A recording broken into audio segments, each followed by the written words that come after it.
నందమూరి బాలకృష్ణ తన 100వ చిత్రంగా కృష్ణవంశీ చెప్పిన రైతు కథనే చేయాల్సింది.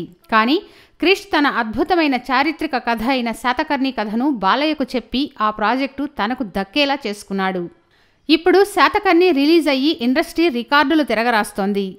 బాలయ్య 100వ సినిమాగా శాతకర్ణి సినిమా తెరకెక్కడంతో 101వ సినిమాగా రైతు తెరకెక్కుతుందన్న టాకు వచ్చింది.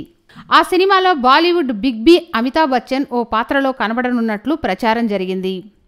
లేటెస్ట్ అప్డేట్ ప్రకారం బాలయ్యతో కృష్ణవంశీ చేయాలనుకున్న ఆ సినిమా సందిగ్ధంలో పడింది.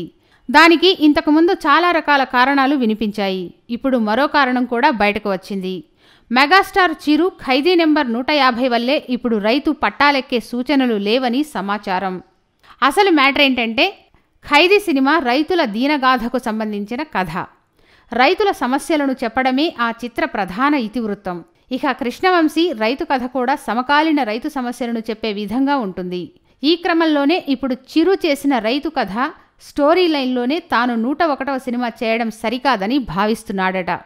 అందుకే కృష్ణవంశీ ప్రాజెక్టును కొంతకాలం ఆపడమా లేక పూర్తిగా పక్కన పెట్టేయడమా అని ఆలోచనలో పడ్డాడు. సో ఈ లెక్కన మెగాస్టార్ దెబ్బకు కృష్ణవంశీకి బాలయ్యను డైరెక్ట్ చేసే chance చేజారినట్లయింది. Please subscribe. Hi, it's me Purna. Please subscribe.